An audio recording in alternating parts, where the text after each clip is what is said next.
Halo semuanya, selamat datang di pembelajaran Bahasa Indonesia kelas 7 bersama saya Nova Puspitasari. Pada video kali ini, kita akan belajar mengenai teks prosedur. Sebelum memulai materi, coba kalian pikirkan terlebih dahulu apa yang kalian ketahui mengenai teks prosedur.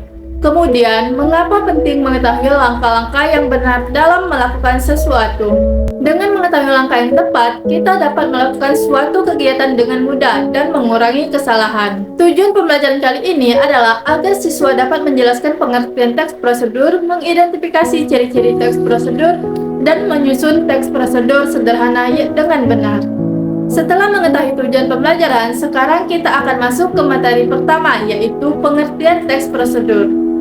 Teks yang berisi langkah-langkah atau petunjuk untuk melakukan sesuatu secara benar dan teratur sehingga tujuan dapat tercapai ialah disebut teks prosedur. Jadi, teks prosedur membantu seseorang melakukan suatu kegiatan dengan langkah yang runtun. Selain memahami pengertian, kita juga perlu mengetahui fungsi teks prosedur. Jadi, teks prosedur ini berfungsi sebagai panduan untuk melakukan suatu kegiatan agar lebih mudah dipahami. Selain itu, teks prosedur juga membantu orang lain agar tidak salah langkah dan memastikan hasil yang dicapai sesuai dengan tujuan yang diharapkan. Teks prosedur memiliki beberapa jenis. Pertama, prosedur membuat sesuatu, yaitu langkah-langkah untuk membuat benda atau makanan. Kedua, prosedur menggunakan alat, yaitu langkah-langkah memakai alat dengan benar dan aman. Ketiga, prosedur melakukan aktivitas, yaitu langkah-langkah melakukan suatu kegiatan tertentu. Agar lebih mudah dipahami, berikut contoh prosedur membuat sesuatu, yaitu cara membuat jus alpukat segar. Bahan yang digunakan yaitu alpukat, air, gula, susu coklat, blender, dan gelas. Langkah-langkahnya yaitu dari membelah alpukat, memasukkan alpukat ke blender, menambahkan air, gula, dan susu coklat, kemudian diblender hingga halus, lalu dituang ke dalam gelas.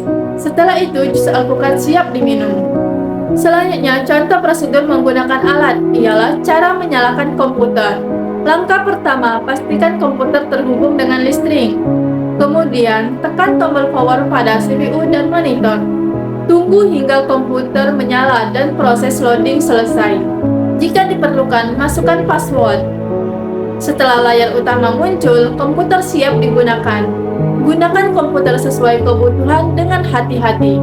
Kemudian contoh prosedur melakukan aktivitas, yaitu cara mencuci tangan dengan benar. Langkah-langkahnya yaitu membasahi tangan dengan air bersih, menggunakan sabun secukupnya, menggosok seluruh bagian tangan, membilas tangan hingga bersih, lalu mengeringkannya menggunakan handuk atau tisu. Dari contoh yang sudah dijelaskan, terdapat beberapa perbedaan pada setiap jenis teks prosedur. Perbedaan membuat sesuatu dan prosedur menggunakan alat terletak pada tujuan. Prosedur membuat sesuatu bertujuan menghasilkan suatu produk atau hasil akhir, misalnya membuat jus alpukat. Sedangkan prosedur menggunakan alat bertujuan menjelaskan cara memakai alat dengan benar, misalnya menyalakan komputer. Kemudian perbedaan prosedur menggunakan alat dan prosedur melakukan aktivitas terletak pada fokus kegiatannya.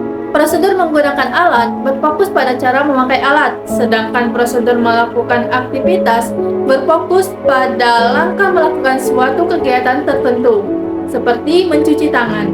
Jadi, prosedur membuat sesuatu bertujuan menghasilkan produk, dan prosedur menggunakan alat bertujuan menjelaskan cara memakai alat, serta prosedur melakukan aktivitas bertujuan menjelaskan langkah melakukan sesuatu kegiatan. Walaupun berbeda, ketiganya sama-sama memiliki langkah-langkah yang runtun, jelas, dan mudah dipahami. Selain mengetahui perbedaannya, kita juga perlu memahami ciri-ciri teks prosedur. Jadi, teks prosedur ini memiliki beberapa ciri-ciri. Pertama, menggunakan kata perintah atau imperatif seperti tuang, aduk, dan panaskan. Kedua, langkah-langkahnya logis dan berurutan. Ketiga, menggunakan bahasa yang jelas dan singkat agar mudah dimengerti. Keempat, mengandung tujuan di awal teks. Kemudian kita lanjut ke struktur teks prosedur. Struktur teks prosedur terdiri dari beberapa bagian. Pertama, judul yang berisi nama kegiatan atau alat. Kedua, tujuan yang ingin dicapai. Ketiga, bahan atau alat jika diperlukan. Keempat, langkah-langkah yang disusun dari awal hingga selesai. Agar lebih memahami materi, sekarang kita akan melihat analisis contoh teks prosedur. Pada analisis contoh teks prosedur, terdapat penggunaan kata perintah seperti panaskan, masukkan, campurkan, tuang, tambahkan, dan aduk. Selain itu, urutan langkah disusun dengan jelas dan logis, serta tujuan disebutkan di awal teks. Setelah memahami contoh, sekarang kita akan membahas tips menulis teks prosedur. Dalam menulis teks prosedur, gunakan kata kerja aktif perintah, susun langkah secara urut dan logis, sertakan alat atau bahan jika diperlukan, dan tuliskan tujuan di awal agar pembaca mudah memahami petunjuk. Selain mengetahui cara menulis yang benar, kita juga perlu mengetahui kesalahan umum dalam teks prosedur.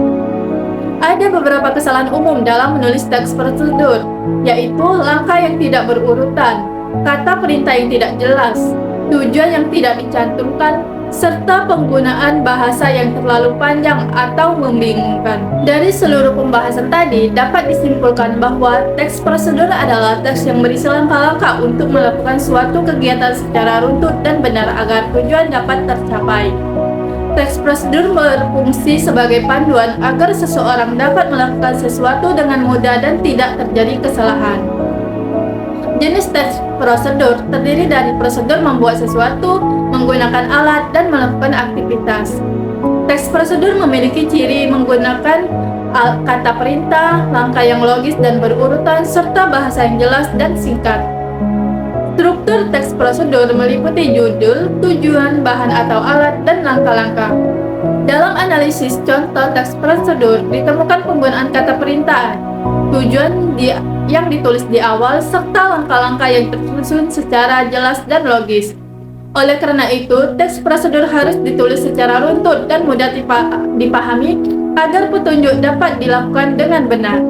Sekian pembelajaran mengenai teks prosedur pada video kali ini. Terima kasih sudah menyimak sampai akhir. Semoga materi ini bermanfaat dan membantu kalian memahami teks prosedur dengan lebih baik.